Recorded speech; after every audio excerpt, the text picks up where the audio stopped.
gathered outside of the Sedgwick County Historical Museum today to recognize young people living and working in Wichita. 12 News reporter Cale Chapman was at that ceremony and spoke with the mayor about how important it is to keep young people involved in this community.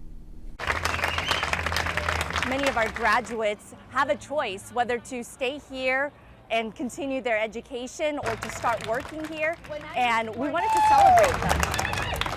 This year at Riverfest, the city recognized young Wichitans working and going to school in the community.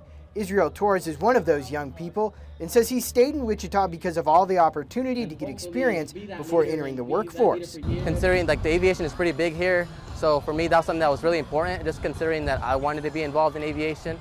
So having the opportunity to kind of still intern and kind of want to be able to gain opportunities with these companies was very big for me. Mayor Lily Wu says young people should consider the growing collaborations between schools and businesses in Wichita as they make plans for the future. All the collaborations between USD 259, WSU Tech, and Wichita State University, as well as Friends in Newman, those are all ways to try to incentivize young people to remember that you get a choice on where you want to go to get schooling, and Wichita is a great place. Ultimately, Torres says Wichita needs young people to inspire the next generation of Wichitans.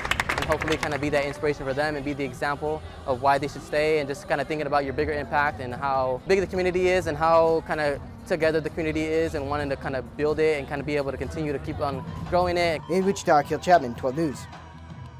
Mayor Wu also honored former Mayor Bob Knight for his years of service, presenting Knight with a key to the city.